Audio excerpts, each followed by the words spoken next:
Assalamualaikum teman-teman. Aku Dita. Aku Dina. Aku Dini. Saat ini kita lagi berada di sharing time bersama Ustadz Hanan Afaki di Bekasi. Ustadz, apa kabarnya?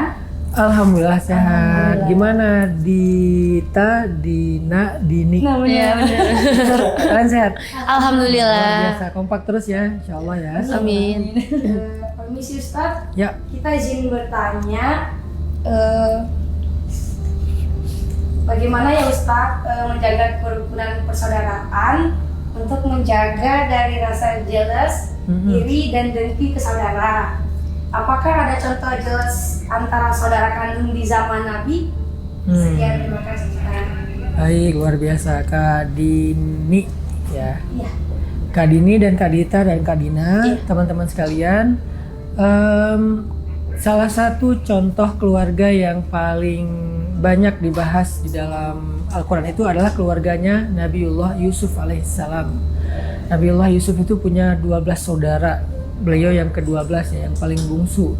Dan kita membaca kisahnya bagaimana beliau diuji dengan kakak-kakaknya yang iri, yang dengki, yang cemburu kepada beliau.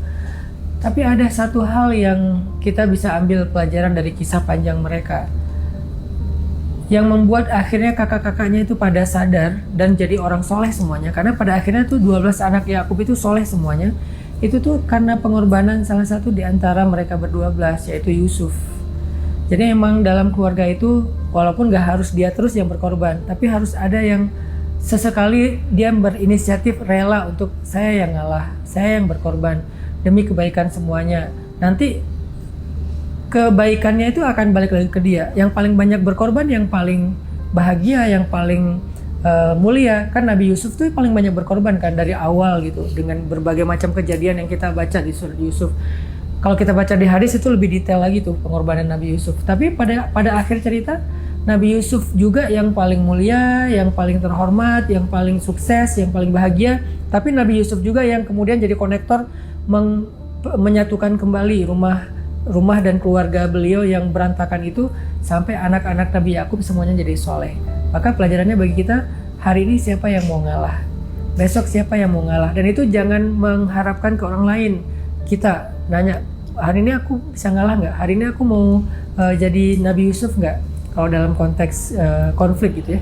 Kalau nggak ada yang pernah ngambil inisiatif jadi Nabi Yusuf, maka tidak akan pernah ada cerita ending yang happy itu. Seterusnya konflik gitu.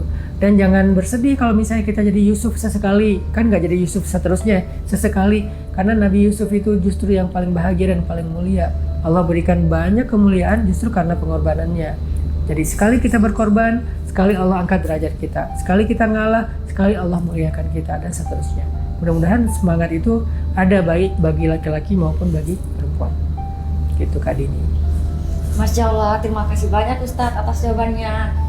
Teman-teman jangan lupa ikutin jadwal Ustadz Hanan Afaki. Barakallah.